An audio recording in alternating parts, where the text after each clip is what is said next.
আমাৰ জাতিৰ পিতা মহাত্মা গান্ধী লগতে তেখেতৰ যিটো জন্মদিন ইয়াৰ লগতে আজিৰ দিনটো বিশ্বৰ নন ভাইলেণ্ট ডে হিচাপে উদযাপন কৰে আৰু ইয়াত নিখিল বড়ো ছাত্ৰ সন্থাই যি উদযাপন কৰিছে ইয়াত আমি সকলো ৰাইজ আহিছোঁ আৰু তেখেতসকলৰ যি উদযাপন কৰাতে আমি অংশগ্ৰহণ কৰি আমিও উদযাপন কৰিছোঁ আৰু আজিৰ তাৰিখত আমি এইটোকে ক'ব বিচাৰিছোঁ কি বিশ্বত এতিয়া হিংসা বিভিন্ন ৰূপ ধাৰণ কৰিছে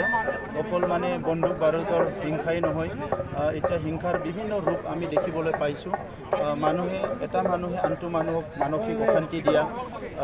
এতিয়া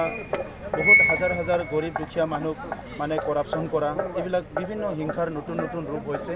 গতিকে এই হিংসা যিটো আছে এই হিংসাবিলাক যদি বন্ধ কৰিব নোৱাৰে মানৱ জাতিটো শান্তি আৰু সুস্থভাৱে কেতিয়াও জীয়াই থাকিব নোৱাৰিব মহাত্মা গান্ধী জাতিৰ পিতা মহাত্মা গান্ধীয়ে দুটা শব্দ খুব ভালকৈ কৈ গৈছে এটাটো হৈছে সত্য আৰু এটাটো হ'ল হিংসা সত্য আৰু হিংসাটো যেতিয়ালৈকে মানুহে বুজি নাপায় তেতিয়ালৈকে মানৱ জাতিটো শান্তিৰে আমি থাকিব নোৱাৰিম মানুহে যদি শান্তিত থাকিব বিচাৰে সত্যটো সদায় আমি সত্যত চলিব লাগিব আৰু অহিংসা সদায় অহিংসাৰ নীতিৰে আমি চলিব লাগিব হিংসাটো আমি সদায় বৰ্জন কৰিব লাগিব এই কথাটো আজি জাতিৰ পিতাৰ পৰা আমি শিকিছোঁ আৰু বিশ্বত য'ত য'ত আজি জাতিৰ পিতা মহাত্মা গান্ধীৰ নীতি আদৰ্শৰে চলিছে সেই দেশবিলাক সেই অঞ্চলবিলাক সেই ৰাজ্যবিলাক খুব মানে ভালকৈ আগুৱাই গৈ আছে আৰু সকলো জাতি জনগোষ্ঠীৰ মাজত সম্প্ৰীতি মিলা প্ৰীতি মৰম স্নেহেৰে থাকিব পাৰিছে